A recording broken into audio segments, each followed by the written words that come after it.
బట్టి ఆశీర్వదించబడింది. లాబాను కుటుంబం యాకోబును బట్టి ఆశీర్వదించబడింది. శారమ్మను బట్టి అబ్రాహాము ఆశీర్వదించబడ్డాడు. మరి నిన్ను బట్టి ఎన్ని కుటుంబాలు బాగుపడ్డాయి? లేకపోతే నిన్ను బట్టి ఎన్ని కుటుంబాలు చెడిపోయి ఉన్నాయి? నిన్ను బట్టి ఎంతమంది అప్పులు పాలై ఉన్నారు? నిన్ను బట్టి ఎంతమంది పాపంలో పడిపోయి ఉన్నారు? నిన్ను బట్టి ఎంతమంది ఇల్లు వాకిలు అమ్ముకొని దేశదిమ్మరులు అయిపోయి ఉన్నారు? అసలు నిన్ను బట్టి ఒక వ్యక్తి అయినా బాగుపడ్డా?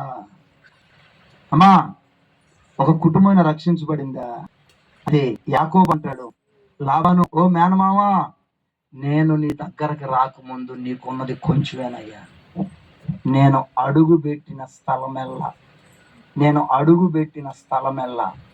దేవుడు నన్ను బట్టి నేను ఆశీర్వదించాడు. నీకున్నది కొంచెమే, నేను అడుగు పెట్టాను చూడు, నా అడుగును బట్టి దేవుడు నిన్ను ఆశీర్వదించాడు. అంత కృపావరాలతో నువ్వు ఉందువుగాక. ఆ విధంగా 10 మందికి ఎలుగై ఉందువుగాక. ఆ విధంగా 10 మందికి నువ్వు వాక్యమై ఉందువుగాక. చివరి మాట చెప్పి ముగిస్తాను చూడండి.